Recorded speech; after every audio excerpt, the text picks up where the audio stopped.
로마서 15장 1절에서 13절 말씀으로 서로 담당하라라는 그런 제목으로 여러분께 말씀을 증거하고자 합니다. 교회를 다니는 사람들에게도 또 때로는 다니지 않는 사람에게도 그 교회를 향한 한 가지 의문이 사람들에게 있는 것을 보게 됩니다. 그 의문은 무엇이냐면 왜 교회가 온전하지 않냐라는 이야기입니다. 하나님이 교회를 세우셨다고 말하는데 왜 하나님이 세우신 교회가 온전하지 않는가? 이것에 대해서 사람들이 많이 의문을 품고 있습니다.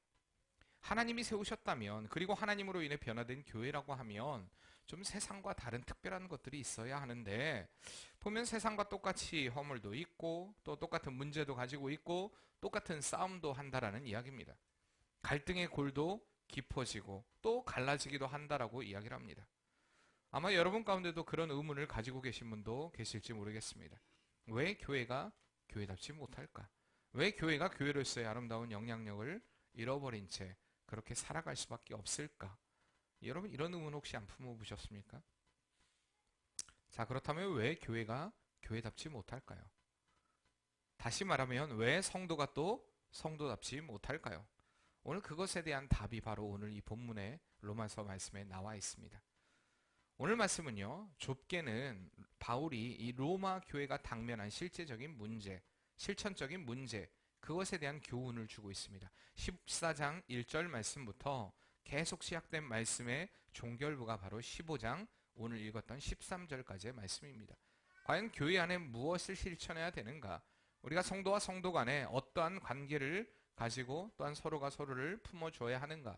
사랑해야 하는가에 관한 실질적인 교훈의 말씀, 또 더 나아가서 더 큰 의미로 본다면 그리스도인의 윤리, 우리가 어떻게 이 교훈의 말씀으로 과연 예수로 인해 변화된 사람으로서 어떠한 삶을 살아야 하는가, 그리스도 예수로 인하여 하나됨이 무엇인가, 특별히 이 바울은 구약의 말씀이었던 그 신명기 말씀, 그리고 시편의 말씀, 이사야의 말씀들을 오늘 말씀에도 인용을 하면서 이 말씀들을 통하여서 유대인뿐만 아니라 이방인 그 모두에게 예수 그리스도를 통한 구원의 허락하심은 같다.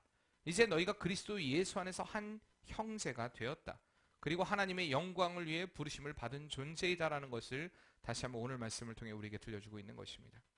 그러므로 하나님의 차별 없는 구원을 받은 이들은요, 그리스도가 차별이 없이 우리를 받으신 것처럼 우리 역시 차별 없이 사람들을 섬기고 또한 받아줘야 되고 용납해줘야 함을 오늘 말씀을 통해 우리에게 말씀하고 있는 것입니다.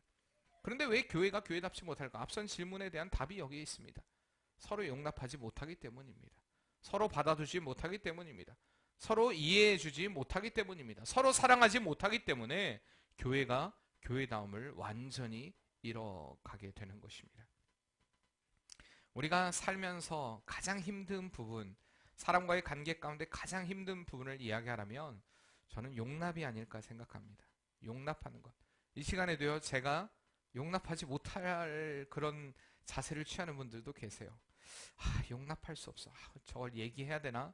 말아야 하나? 이런 수많은 갈등들.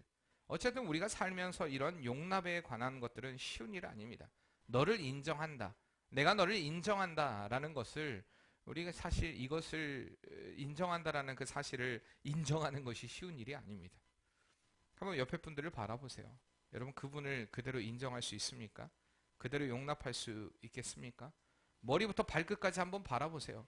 하나라도 나와 맞는 게 있나요? 전혀 맞지 않는 부분도 많이 있습니다. 스타일도 다 다르고요.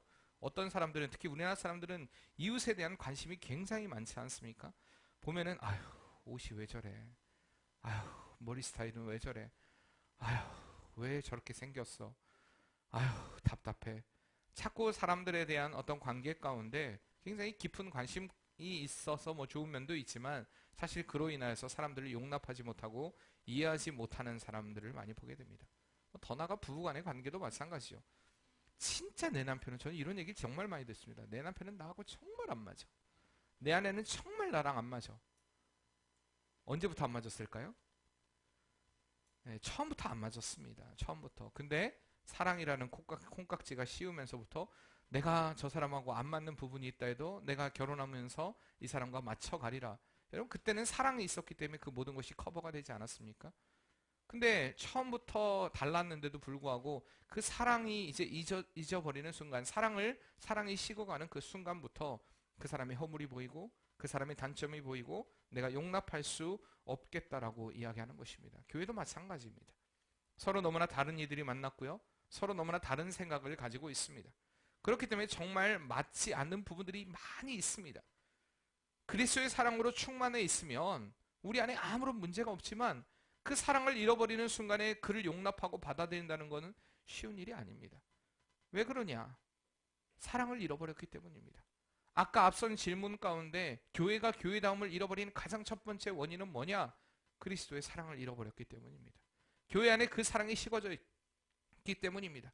예수의 사랑이, 그 십자가의 사랑의 흔적이 우리에게 사라져갔기 때문에 그의 허물이 보이고 그의 단점이 보이고 그의 약함이 보이고 여러 가지 모습들을 보게 되고, 근데 이렇게 보는 것으로 끝나는 것이 아니라 그러므로 인해서 그의 허물을 드러내고 그의 아픔을 드러내고 또한 그의 것들을 지적하려는 그런 모습이 우리 안에 가득하다는 것입니다.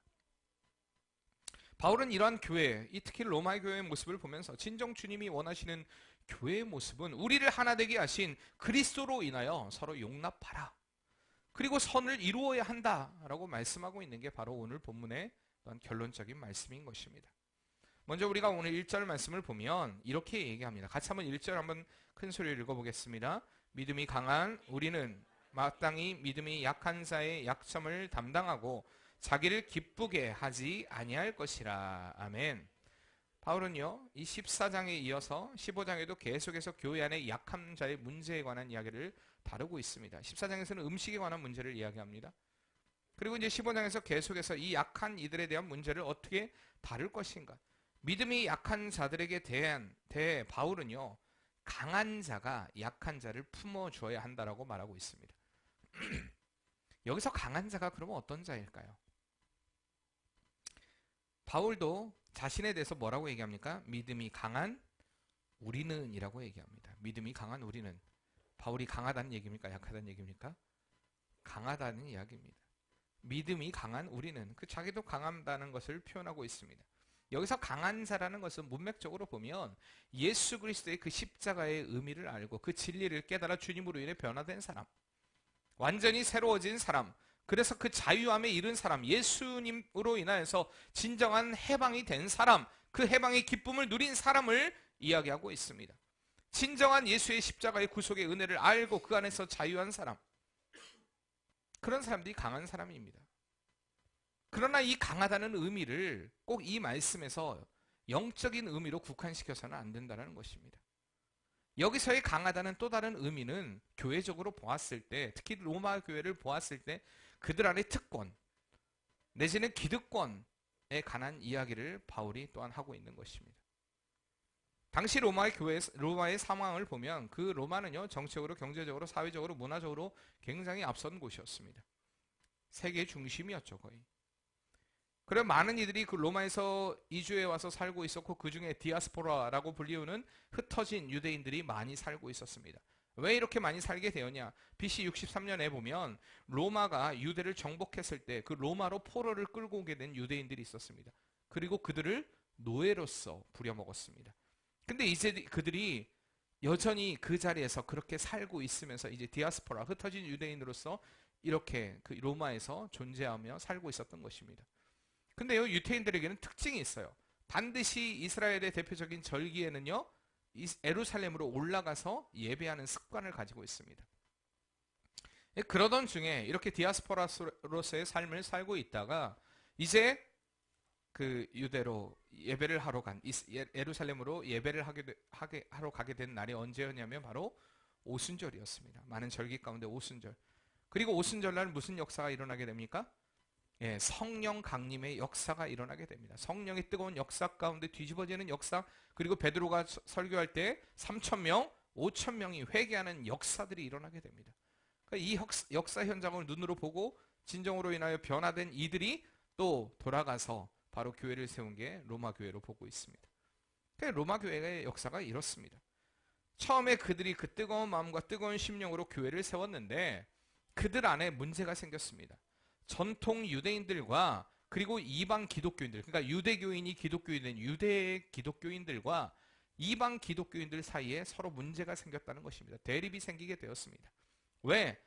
유대인들은 생각하기에, 유대 그리스도인들은 우리는 율법적으로 완전하다. 우리는 할례도 받았고 이렇게 모세 율법들을 지켜온 사람들이다. 이런 거에 대한 자부심을 가지고 있었습니다. 로마의 그 또한 그리스도인들은요, 그들은 음식에 대해서 깨끗하다는 또한 생각도 가지고 있었습니다. 어쨌든 둘 사이에 굉장히 큰 그런 괴리감을 가지고 있었죠. 서로 간의 특권 내지는 기득권으로 인하여서 서로 대립을 이루고 있었던 모습이 바로 로마의 교회의 모습이었다는 것입니다. 어쩌면 오늘날 교회 모습과 동일하지 않습니까? 교회 안에서 기득권과 특권 의식이 교회를 하나 되게 하지 못하는 경우를 너무나 많이 보게 됩니다. 제가 예전에 있던 교회도 그런 교회였습니다. 제가 어제 이 설교를 준비하고 꿈을 꿨는데 한 교회에 대한 꿈을 꾸게 되었습니다. 그 교회 안에 목사님이 계시는데 예전 목사님과 지금 그러니까 새로 오신 목사님과의 대립으로 인하여서, 그러니까 원로 목사님과 대립으로 인하여서 교회가 무너지고 갈라지는 그런 꿈을 꿨습니다. 우리나라에 크고 유명하다는 교회입니다. 왜 그런 꿈을 꾸게 된지 모르겠지만 어쨌든 교회 안에 이런 대립들이 있습니다. 예전에 그 교회들도 보면 꼭 교회 안에서 어떤 교회의 발전, 교회가 어떻게 성장할 수 있을까, 어떻게 변화될 수 있을까에 대한 어떤 방안과 대안을 제시하고 있으면 꼭 기득권이라고 불리는, 특히 개척 멤버라고 불리는 이들이 교회를 위해 헌신도 안 해보고 희상도 안 해보고 예배당을 지을 때 벽돌 하나도 쌓아보지 않은 사람이 무슨 얘기를 하냐고, 헌신하지 못하게 하고 희생하지 못하게 하고 의견도 내지 못하게 하는 경우도 저는 보았습니다. 우리가 교회를 교회답게 세우는데 여러분, 처음 멤버, 나중 멤버가 중요할까요? 또 교회 안에 자리 잡은 끼리끼리의 문화가 하나 되게 하지 못하는 경우도 참 많이 보게 됩니다. 특히 우리나라 사람들은 학연, 지연, 혈연 등으로 인하여서 이 끼리끼리의 문화들, 나와 수준이 맞고 나와 말이 통하고 나와 뜻이 맞는 사람과만 교제하려는 이 끼리끼리의 문화 역시 교회를 하나 되게 하지 못하는 요소라는 사실입니다. 로마 교회도 이랬습니다. 사랑하는 여러분들, 여러분들이 정말 교회 안에서 약한 자입니까? 강한 자입니까? 제 질문은요, 영적인 질문을 하고 있는 것이 아닙니다. 그리스도 예수 안에서, 그 안에서 변화된 믿음의 강함을 이야기하는 것이 아니라 여러분들이 교회 안에서의 역할을 본다면 여러분 강한 자입니까? 약한 자입니까? 거의 대부분 우리 교회는 오랜 신앙생활을 해왔기 때문에 상대적으로 강한 사람이 될 수밖에 없습니다. 여러분들이 교회 안에서, 우리 교회가 참 좋은 게 뭐냐면 너무 가족 같은 교회입니다. 서로 가까웁니다. 가깝기 때문에 서로 때로는 야 누구야 누구야 누구야 이렇게 이름도 부르죠. 근데 여러분 그거 아십니까? 새로운 사람들이 그룹 안에 들어왔을 때 여러분들이 서로 친해가지고 야 누구야, 우리 여기 민영이가 있으면 지원이랑 너무 친해서 야 지원아 지원아, 근데 새로운 사람한테는 우리 현진 자매님, 여러분 이렇게 말하는 게 얼마나 그에게 괴리감을 느끼게 하는 건지 여러분 느껴보셨습니까? 제가 몇 번이나 그런 이야기를 했는데도 우리 교회가 잘 지켜지지 않는 부분들입니다. 아무리 친해도요, 교회 안에서는요, 여러분 직분 불러주시기 바랍니다. 직분 부르는 게요, 그리고 공동체적인 모임에서는요, 이름 부르면서 야 내가 너랑 친해라는 걸 보여줌으로 인해서 다른 사람으로 이 사람은 내가 범접할 수 없는 무언가가 있구나라는 생각이 들게 해서는 안 됩니다. 이런 지적들이 우리 교회 안에서 얼마나 많았는지 아십니까 여러분들? 새로운 사람들에게 들어갈 수가 없다, 틈이 없다. 여러분 꼭 지켜주세요. 교회 안에서 여러분들 꼭 직분 부르시기 바랍니다. 그리고 서로 세워주세요. 그게 맞는 일입니다. 그러므로 인하여서 서로가 서로를 우리가 존중하고 또 새로운 사람에 대한 배려를 더 해줄 수 있어야 합니다. 자, 여러분들은 대부분 강한 자예요. 오랫동안, 물론 오랫동안 같은 세월을 보내왔기 때문에 더 살갑게 교제를 나누는 것은 당연한 일입니다. 뭐 그리스도 예수 안에서 당연한 일이죠. 그러나 그 끈끈함으로 인하여서 다른 이들이 그 교회에 왔을 때 더 그 접근하지 못하게 하고 더 같이 하나 되게 하지 못하게 하고 소외감을 느끼게 하는 일은 없어야 한다라는 말입니다. 어느덧 우리도 나도 모르는 사이에 기득권이 되었습니다. 나도 모르는 사이에 교회 안에 이제 자리를 잡고 이제는 내가 교회의 주인이죠. 우리가 뭐 주인이에요. 하나님이 주인이시지만 우리도 역시 교회의 또한 주인입니다. 그렇게 계속해서 다른 사람을 객으로 바라보는 그런 입장들, 여러분 이런 입장들을 좀 버려야 한다는 것입니다. 더 하나됨을 이루는 것들.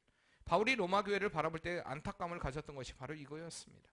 예수의 십자가를 통해 하나됨을 이루었지만 다시 그들이 그 율법으로 인하여서 기득권이 나눠지고 특권의식이 나눠져 있는 모습을 보면서 이 신득이 오직 믿음으로 인하여 구원받은 그 진리를 증거하면서 너희가 예수 그리스도를 통하여 하나됨을 이루라. 주님이 그 하나됨을 위하여 십자가에 못 박혀 죽으셨다는 것을 분명히 말씀하고 있는 것입니다. 특별히 강한 자들에게 하나님께서 강함을 주신 이유가 있다는 것입니다.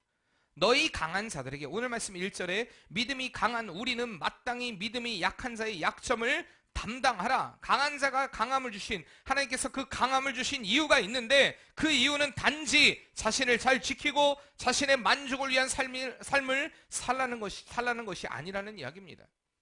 강한 자들은 마땅히 감당해야 될 의무가 있다. 여기 1절 말씀에서 마땅이라는 그 의미는요, 오펠리오라는 말입니다. 오페일로라는 이 말인데 이 말이 여기서 보면 목적어를 수반하죠. 무슨 목적어냐면 약한 자라는 목적어를 수반합니다. 이 말이 뜻이 뭐냐면 누구누구에게 돈, 공채 따위를 빚지다라는 얘기입니다. 내가 누구누구에게 빚지다라는 의미를 가지고 있습니다. 마땅이라는 그 의미가. 그리고 또 부정사, 여기 보면 자기를 기쁘게 하지 아니할 것이라라고 부정하고 있죠. 이 부정의 의미를 수반하면요, 빚을 갚아야 한다. 그러니까 너가 너를 위한 삶을 살지 말고 약한 자를 위해 빚진 것을 감당해야 한다라는 그런 의미를 가지고 있는 게 바로 1절 말씀입니다. 이 고대 헬라어 문헌에 보면 이 동사는 금전의 빚뿐만 아니라 국가의 그런 법에 대한 도덕적인 의무를 나타내기도 합니다. 이런 이 오페일로라는 그 말을 통하여서 믿음이 강한 자들은 믿음이 약한 자들에게 대한 의무를 가지고 있다. 윤리적인 의무를 가지고 있다. 즉 빚을 진 자들이 그것을 반드시 그 빚을 갚아야 하듯이 믿음이 강한 자가 약한 자의 약점을 감당하는 것은 당연히 갚아야 될 일이다. 당연히 해야 할 일이다라는 것을 바울이 강조하고 있는 것입니다. 이건 선택사항이 아니라는 것입니다. 반드시 해야 합니다. 또 여기서 보면 마땅히 믿음이 약한 자의 약점을 담당하고 라고 하는 게 약점을 담당하다라고 이야기합니다. 여기서 담당하다는 말도 보면은 어떤 무거운 것을 부담하다, 견디다, 참다라는 말입니다. 그러니까 이것에 대한 부담감을 가지고 너는 행해야 된다라는 그런 의미를 가지고 있는 것입니다. 다시 쉽게 얘기하면요, 우리 강한 자들이 약한 자들의 약점을 끈기 있게 끝까지 참고 견디는 것이 성도의 마땅한, 강한 자의 마땅한 의무다라고 이야기하고 있는 것입니다. 마태복음에 보면 22장에 예수님께서 언쟁을 벌립니다. 22장 말씀에 보면 사두개인들이 등장을 합니다. 그래서 사두개인들이 예수님과 언쟁을 하는데 예수님에 대해서 도저히 어떤 흠도 잡을 수 없을 만큼 예수님이 대답을 너무 잘하십니다. 그 중에 바리새인들이 또 모이기 시작합니다. 그리고 그 중에 율법학자라고 하는 사람이 예수님을 향해 질문합니다. 뭐라고 질문하냐면 예수요, 선생이요, 가장 율법 중에서 가장 큰 계명이 뭐라고 생각하십니까? 라고 물어봅니다. 율법 중에서 가장 큰 계명이 무엇입니까? 자, 율법학자라고 얘기하면 지금으로 말하면 신학박사입니다. 예수님께 몰라서 묻는 거라고 생각하십니까? 아닙니다. 예수님을 넘어뜨리고자 시험하기 위해서입니다. 왜? 예수님이 만약에 A라는 율법이 최고 크다라고 얘기하면 그럼 B라는 것은 아니란 얘기입니까? 아니다, B도 크다. 그럼 C는 아니란 얘기입니까? C도 크다. 왜냐하면 율법을요, 이 사람들은 계명별로 분류해가지고 611개의 계명으로 만들어 놨습니다. 구약의 율법이 그래요. 611개의 계명입니다. 그 중에 611개의 계명 중에 248개는요, 하라는 계명입니다. 하라! 지키라! 그리고 365의 계명은 하지 말라. 1년에 365일 동안에 하지 말아야 될 계명과 이 248개가 몸에 그 이루고 있는 그 구조, 그거가 268개의 그 구조를 이야기합니다. 어쨌든 이렇게 하라는 명령과 하지 말라는 명령을 주었습니다. 근데 그 계명 가운데 한 가지라도 예수님이 대답을 하는 순간에 그들은 예수님을 올무에 빠뜨리기 위해서 질문을 합니다. 그때 예수님께서 뭐라고 대답하십니까? 첫째 계명은 이거다라고 얘기합니다. 22장 37절 말씀에 이렇게 얘기합니다. 첫째 계명은 이거다. 첫째 계명이 무엇입니까? 주 너의 하나님을 사랑하라라고 얘기합니다. 하나님을 사랑하라. 그러니까 예수님이 예수님의 언어로 대답하신 것이 아니라, 예수님의 말씀으로 대답하는 것이 아니라, 율법주의자들이 가장 우선순위로 삼고 있는 율법의 말씀으로 대답을 하십니다. 주 너의 하나님을 사랑하라. 이게 몇 장입니까? 신명기 6장 5절 말씀입니다. 주 너의 하나님을 사랑하라 라는 말씀으로 그들에게 주고 있습니다. 그래, 그래요. 만약에 근데 예수님께서 하나님을 사랑하라 라는 계명으로 끝났다면 예수님이 또 시비를 당했겠죠. 걸고 넘어졌겠죠. 근데 뭐라고 얘기하십니까? 다시 39절 말씀 이하에 둘째 그 다음 둘째, 네, 그렇죠. 둘째 도. 이게 중요합니다. 제가 왜 그러냐면 여러분한테 잊어버리지 말라는 이야기입니다. 둘째는 이와 같으니라고 대답하지 않으시고 둘째 도 이와 같으니 무슨 얘기입니까? 동등하다. 순서상의 첫째, 둘째, 그러니까 이게 우선순위다라는 게 아니라 분류를 위해서 첫째, 둘째를 얘기했지 뭐가 우선순위고 뭐가 우선순위가 아니다라는 이야기를 하는 것이 아니다. 그러니까 이런 율법주의자들의 그런 바리새인들의 예수님께서 올무에 걸리지 않기 위해서 굉장히 대답이 지혜롭습니다. 둘째도 그와 같으니, 그러니까 하나님을 사랑하는 계명과 똑같은 계명이 있다. 무엇입니까?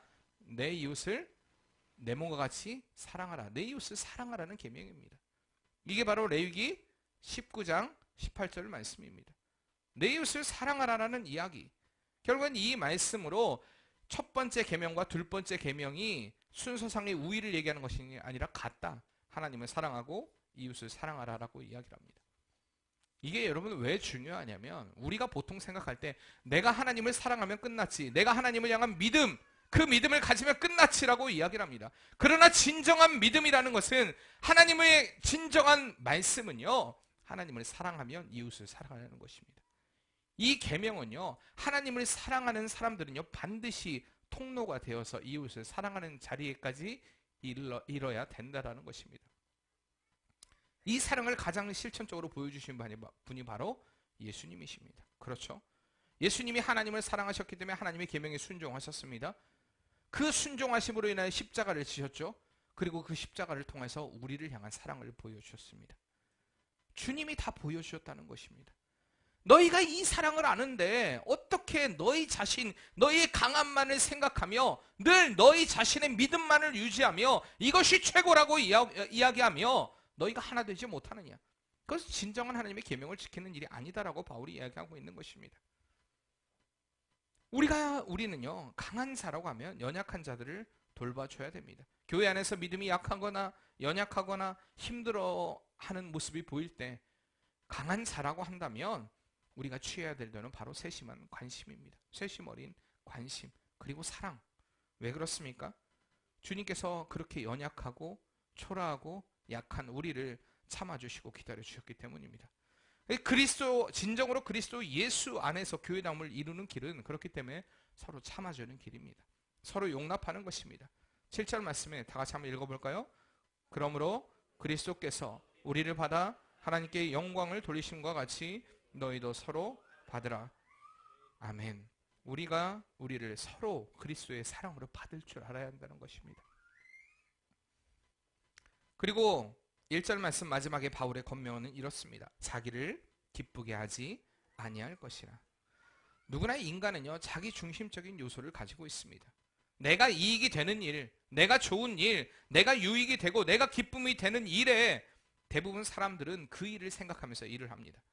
그럼 바울은 이야기합니다. 자기 기쁨을 위해 일하지 말라라고 이야기합니다. 왜일까요?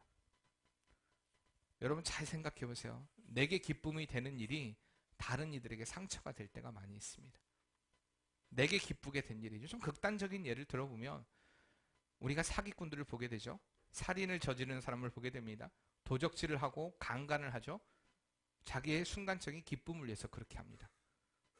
그 다른 이들에게 뭐가 됩니까? 고통이 됩니다.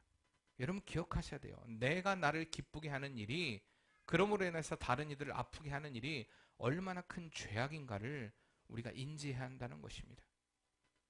사실 로마 교회나 고린도 교회의 갈등은 바로 이것이었습니다. 다 내 기쁨만을 충만하게 생각합니다. 내가 기뻐하는 것들, 내가 좋은 것들, 내가 만족스러운 것들, 소위 믿음이 강하다고 하는 자들이 믿음의 약한 자들을 생각하지 않고 자기 기쁨만을 추구함으로 인해서 교회가 하나 되지 못했다는 것입니다. 나는 이 정도 충분히 감당할 수 있어. 나는 음식 먹는 것에 대해서 아무런 문제가 되지 않아.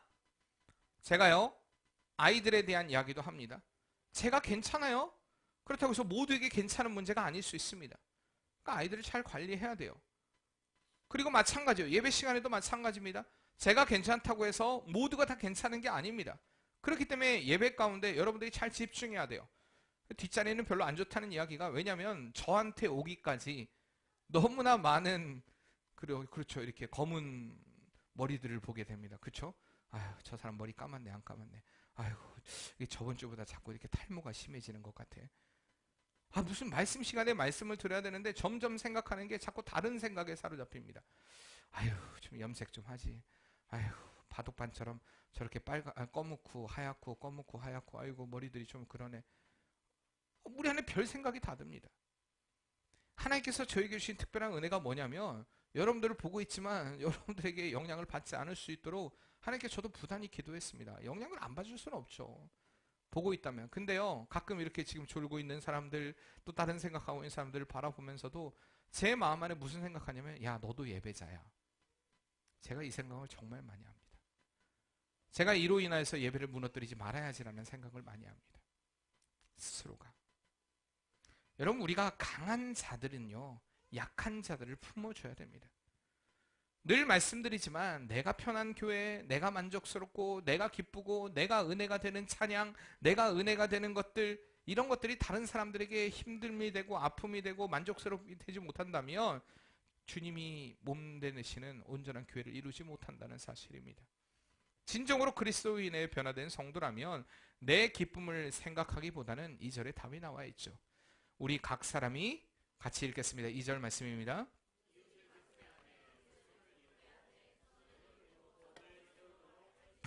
아멘. 내 기쁨이 아니라 누구의 기쁨이요? 이웃의 기쁨, 바로 당신의 기쁨입니다. 옆에 있는 지체의 기쁨. 그 기쁨을 위해 살라는 것입니다. 먼저 생각하라는 것입니다. 예수님이 십자가의 고통을 담당할 수 있었던 것은 바로 우리에게 참된 기쁨을 안겨주시기 위함이었습니다. 예수님은요, 한 번도 그의 일생 가운데 자신의 기쁨을 위한, 자신의 만족을 위한 삶을 선택하지 않으셨습니다. 그런데 자꾸 나는 내 기쁨, 내 우선의 삶을 살면서 내가 믿음이 강하다, 믿음이 좋다, 나는 잘하고 있다라고 착각하고 살고 있다는 것입니다. 그러나 진정한 믿음의 성숙, 진정한 강함은 내가 세워지고 다른 이들을 세우는 데 있습니다. 그러므로 같이 성장하고 같이 이루어가는 교회가 되는 것입니다. 하나님의 계명, 하나님의 말씀처럼, 예수님이 말씀하셨던 것처럼 하나님을 사랑하고 이웃을 사랑하는 그 계명들을 지키며 살아가는 것입니다.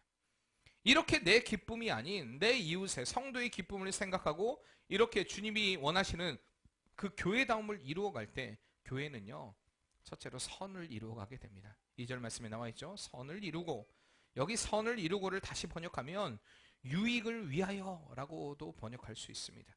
성도는요, 자기 만족을 위하여 다른 사람을 기쁘게 하는 것이 아니라 오로지 형제와 교회에 옳은 것, 교회의 그 유익을 위해 그렇게 살아야 하는 존재라는 사실입니다. 자꾸 여러분들 내가 하고 싶은 말 하지 마시고요, 이 말이 교회를 세우는 말인가, 하나님의 사람들을 세우는 말인가, 그게 옳은 말이기 때문에 내가 한다. 그건 자기 고집입니다. 자기 아집입니다. 예수의 흔적이 그에게 없다라는 말입니다. 나는 옳은 말을 하고 있지 않느냐, 내가 옳은 말이지 않느냐, 근데 그 옳은 말이 틀린 말입니다.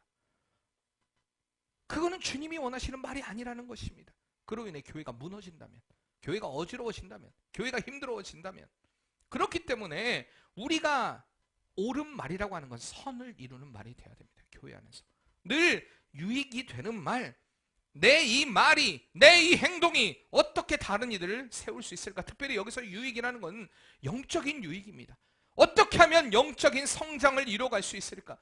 같이 여러분의 언어를 가지고, 여러분의 행동을 가지고 어떻게 우리가 교회다움을 선을 이루어갈 수 있을까? 우리 이것을 생각해야 됩니다. 이렇게 부름을 받은 지체들은요, 영적인 유익을 위해 개인적 희생의 사랑, 자기 자유를 제한하는 것이 필요하다는 것입니다. 모든 것이 가나, 모든 것이 유익한 것이 아니요라고 얘기합니다. 우리에게 모든 것이 가합니다. 예수의 사람들은요, 모든 것이 가할 수 있어요. 그러나 모든 것이 유익하지 않을 수 있습니다.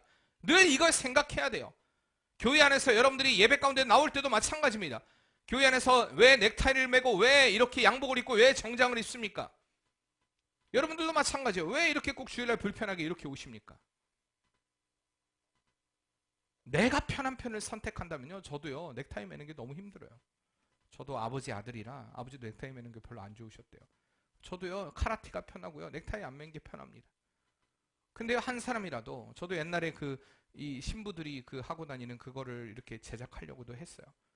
근데요 괜히 오해를 받을 필요 없잖아요. 사람들한테 정체성의 혼란, 목사님이세요? 신부세요? 이런 질문을 제가 굳이 받을 필요는 없지 않습니까? 저는 이렇게 합니다. 제가 편한 편이 아니라 한 사람에게라도 시험거리를 남겨둘 필요가 없다는 것입니다. 여러분들은 지금 제가 이 시간에 올라와서 추린이 있고 해도 모두가 다 은혜 받을 수도 있을지도 몰라요. 아니라고요? 네. 아닐 수도 있어요. 근데요, 한 사람이 만약에 새신자가 왔을 때, 어떤 이가 왔을 때 그들에게 시험거리가 돼서는 안 된다는 것입니다. 그 복장이 중요한 이유가 그겁니다. 안내하시는 분들도 마찬가지예요. 웃으면서 대해야 돼요. 그 사람에게 안녕하세요. 때로는 거지 같은 행색으로 온다 할지라도 그들을 향해 왜 오셨어요? 여러분 그렇게 인사하지 마세요. 교회 안에 왜 오셨어요? 어떻게 오셨어요? 이왕이면 인사할 때 그냥 처음에는 안녕하세요 라고 인사해 주는 게 더 낫지 않겠습니까? 어떤 이유든지 간에 한 사람의 유익, 성도의 유익, 내 유익이 아니라 다른 이들의 유익, 이것이 바로 그리스도 예수의 몸을 이루어가는 것이고 선을 이루어가는 것이라는 것을 여러분 기억하시길 바랍니다. 그 두 번째로는요, 오늘 말씀해 보니까 덕을 세운다라고 이야기합니다. 덕을 세우게 됩니다. 여기서 덕이라는 이야기는요, 원어로 보면 건축, 건설, 건물을 이야기합니다. 덕이라는 건 그렇게 얘기합니다. 그러니까 우리는 교회로서 하나의 공동체로 잘 세워져 가야 한다는 것입니다. 만약에 여러분들 중에 한 사람이 온전한 성도로서의 삶을 살지 못한다면 다른 이들에게 어떻게 평가가 여러분 되겠습니까? 야, 저 사람 교회 다닌다더니 왜 저런지 모르겠네. 여러분 이런 평가 받겠죠. 여러분의 몸의 지체 가운데 한 부분이 장애를 가지게 되면요, 그 사람을 향해 장애인이라고 이야기를 합니다. 장애우라고 얘기를 하죠. 내 몸이 아무리 다른 시체가 건강하다 할지라도 하나가 부족하면 온전하지 못한 것입니다. 가끔 우리 하준이가 그래요.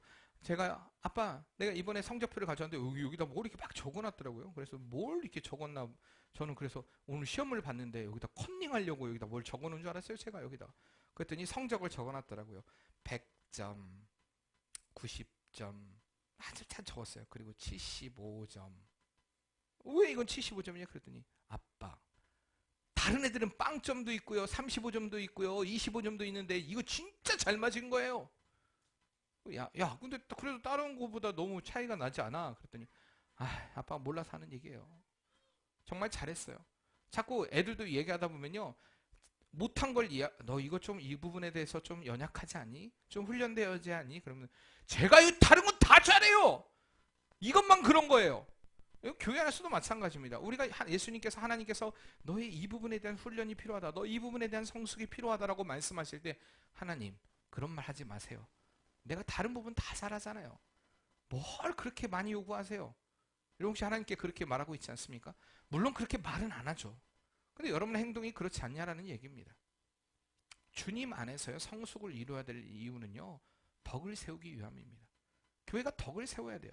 하나의 지체라도 모자라면, 제가 내일마다 우스갯소리로 얘기하잖아요. 엄지가 맨날 엄지가 내가 최고야. 왜? 사람들이 최고를 얘기할 때 나를 얘기하잖아. 그러니까 내가 최고야. 검지가 얘기할 때 웃기고 있네. 내가 최고야. 왜? 사람들을 가리킬 때 나를 사용하잖아. 그러니까 내가 최고야. 들진 않을게요. 자, 그 중지가 얘기합니다. 내가 최고야. 이 키도 조그만 것들이 까불고 있어. 우리 유연이 형제가 얘기할 수도 있어요. 그렇죠? 가장 우리 교회에서 크니까 이 조그만 것들이 까불고 있어. 니네들 조그마하면서 이렇게 뭘 잘 최고라고 니네들 얘기하고 다녀. 니네들 최고 아니야. 내가 최고야. 그리고 봐봐. 가운데 있잖아, 나는. 근데 가운데 손가락을 들면 힘들겠죠? 얘기해요. 그러니까 약지가 얘기합니다. 참나. 웃기고 있네. 야, 결혼식 반지 어디다 끼니? 내가 최고야. 금은보석은 주인이 나에게 다 끼잖아. 애지가 뭐라고 얘기했다고요? 니네 그거 아니? 나는 이렇게 못나고 키도 작고 짧고 저도 좀 새끼가 짧아요. 이렇게 새끼 약지 손가락이 애지 손가락이 아니 약지요. 손가락이 짧아요. 예? 애지 손가락이 짧아요. 이렇게 짧고 이렇게 못생기고 힘도 없고 나는 연약해. 근데 니네 아니?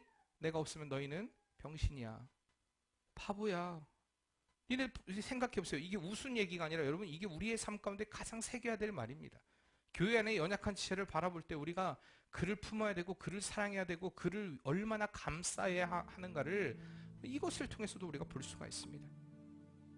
맑은샘 교회 여러분 사랑하는 성도님들 가운데 연약한 지체들이 만약에 여러분들이 연약함으로 인해서 다른 사람들이 아휴 맑은샘 교회 성도는 왜 이래 특정한 누구를 얘기하지 않습니다. 아휴 맑은샘 교회 권사라면서 아휴 맑은샘 교회 집사라면서 아휴 맑은샘 교회 장로라면서 아휴 이런 얘기 들어서 되겠습니까? 결국엔 교회가 욕되게 되는 거고 결국엔 예수 그리스도의 이름이 욕되게 되는 것입니다. 그렇기 때문에 우리 강한 자들은요 약한 자들이 성숙할 수 있도록 믿음으로 서로 도와줘야 됩니다. 여러분 옆에 있는 지체가요 그냥 왔다 가는 존재가 아니에요. 우리 식구입니다. 같은 식구 네, 가족이에요. 식구라는 표현보다는 가족입니다. 예수 안에서 그쵸? 피로 맺어진 식구는 밥만 먹는 자들이지만 우리는 밥만 먹는 사람들이 아니에요. 정말 그리스도 예수의 피로 하나 된 가족이라는 것입니다. 우리는 이렇게 교회의 지체로 부름을 받았습니다. 이제는요 서로가 서로의 약점을 담당하는 은혜가 있길 바랍니다. 주님이 우리를 담당하시고 십자가를 지었던 것처럼 만약에 여러분들이 그 약한 자의 지체를 발견했다면 약한 지체를 발견했다면 그것들을 어떻게 품어주고 어떻게 세워줄 수 있을까? 어떻게 온전하게 할 수 있을까? 여러분 이것을 생각하는 길 바랍니다. 이것이 바로 주님의 빚진 자로서의 삶입니다. 여러분 인사해 볼까요? 옆에 분들하고 내가 바라보면서요 내가 당신을 책임져 보겠습니다. 또 이 말을 오해하지 마세요. 내가 반드시 당신을 바꾸고 말 거야. 내가 오늘부터 내가 당신을 아주 극한 트레이닝 훈련을 시켜서 내가 반드시 변화시킬 거야 라는 그런 의미가 아니라 내가 당신을 사랑으로 품어주겠습니다 라는 의미입니다. 다시 한 번만 또 인사해 봅시다. 당신의 약함을 내가 담당하겠습니다. 여러분 꼭 그렇게 하시길 바랍니다. 여러분들의 옆에 우리 유영숙 집사님하고 너무 보기가 너무 좋은 게 뭐냐면요 두 분이 항상 이렇게 손을 붙잡고 다니시잖아요. 그렇잖아요. 너무 이렇게 항상 왜요? 눈이 되어주시고 다리가 되어주시고 항상 이렇게 보듬고 언제 그렇게 손 붙잡고 다녀보셨겠어요. 하나님께서 더 큰 사랑을 나누라고 두 분에게 은혜를 주신 줄 믿습니다. 그러나 하나님이 또한 회복시켜 줄 줄 믿습니다. 우리가 늘 그것을 같이 위해 기도해야겠죠. 서로 같이 품어주시고 사랑하고 보듬어주는 그 모습이 우리 이 젊은이들에게는요 귀감이 됩니다. 야 그래 우리가 이렇게 늙어가야지, 우리가 이렇게 나이 들어가야지, 우리가 이렇게 사랑으로 서로 품어줘야지. 얼마나 큰 은혜입니까? 여러분 끝까지 우리가 이렇게 연약한 점들을요 같이 감싸주는 것들, 여러분 이것이 너무나 중요합니다. 사람에게 배려 없는 사람들 보세요. 아픈 사람이 있건 말건 그냥 한번 툭툭 치고 지나갑니다. 그럼 좋아 보입니까? 얼마나 가슴이 아픕니까? 그런 이들을 바라볼 때 저는요 제가 왜 엘리베이터 있는 교회를 꿈꿨는지 아십니까? 제 기도의 제목이 그거였어요. 여러분들은 한 번도 그런 기도를 했는지 하는지 모르겠지만 하나님 엘리베이터 있는 교회를 주세요. 엘리베이터가 있어야겠습니까? 왜? 저번에 우리 교회를 다녀간 어떤 그 한 목사니까 목사라고 얘기하겠습니다. 그 사람이 이 교회는 장애인을 위한 배려가 없는 교회라고, 2층에 있으면서도 엘리베이터도 안 만든다고. 돈 있었으면 만들었겠죠. 하나님 이런 얘기를 들어서 되겠습니까? 하나님 엘리베이터 있는 교회 주세요. 그래서 누구나 편하게 올 수 있는 교회가 되게 해주세요. 1호로 우리 석금수 성도님이 오셨잖아요. 엘리베이터 있는 교회를 찾아서. 저 얼마나 감사했는지 몰라요. 하나님 감사합니다. 응답해 주셔서 감사합니다. 여러분 이렇게 서로 약함들을 돌봐줘야 돼요. 문제는 다리가 건강한 사람도 엘리베이터를 타고 다녀요. 1층에서 2층으로 2층에서 1층으로 콱 다리가 아니죠. 네. 여러분 건강한 사람들은 걸어 다니세요. 그게 훨씬 더 건강한 거예요. 자꾸 우리 스스로를 병들게 만들지 마세요. 연약한 분들을 위해서 양보하세요. 이번에 제 아내가 8만 원짜리 딱지가 끊어져 왔습니다. 왜? 제 차를 장애인석에 주차를 했어요. 그래서 8만 원짜리 딱지가 끊겨 왔어요. 제가 얼마나 가슴이 아팠는지. 왜 장애인석에 주차를 했느냐? 뭐 자기는 주차한 적이 없대요. 그러면서 야, 오창이면은 제 아내가 그 출강하는 곳이거든요. 거긴데 그때 알고 봤더니 경비가 차 주차할 데가 없으니까 거기다 주차하라고 했대요. 주차할 데가 없으니까 거기다 주차하세요. 혹시 여러분들요, 경비가 주차할 데 없다고 장애인석에 주차하세요 해서 주차하면 안 됩니다. 요즘에는 시민신고제가 있어서요, 누군가는 찍습니다. 딱 찍어가지고 어느 누군가가 찍어가지고 바로 올려갖고 8만 원짜리 딱지 날라왔어요. 경비한테 전화했더니 나는 그런 적 없어요. 옆에다 대라고 했지. 옆에 차댈 데가 없었고 장애인석밖에 없었는데. 그 사람 발뺌하면 그만입니다. 책임은 내가 져야 되죠. 여러분, 약한 점은요, 약한 것은요, 핑계하지 못하면, 우리가 그 약한 자들을 담당하는 데 있어서 우리 강한 자들은요, 핑계하지 말아야 됩니다. 어떤 상황이든 간에 품어줘야 됩니다. 당신의 약함을 내가 담당하겠습니다. 내가 품어주겠습니다. 이렇게 우리가 그리스도 예수로 인하여서 하나됨을, 사랑을 이루는 복된 은혜의 공동체 되기를 바랍니다. 사랑은 언제나 오래 참고, 우리 옆에 분들 손을 잡고 한번 찬양합시다. 사랑은 언제나 온유하며, 사랑은 시기하지 않으며, 사랑도 교만도 아니하네. 사랑은 모든 것, 자기의 유익을 굳지 않고, 사랑은 성내지 아니하며, 사랑은 성내지 아니하며, 진리와 함께 기뻐하네. 사랑은 모든 것, 사랑은 모든 것 감싸주고, 바라고 믿고 참아내며, 사랑은 영원토록 변함없네. 믿음과 소망과 사랑은 이 세상 끝까지 영원하며, 믿음과 소망과 사랑 중에, 그 중에 제일은 사랑이라. 우리 옆에 분들 바라보며 그 중에 제일은, 그 중에 제일은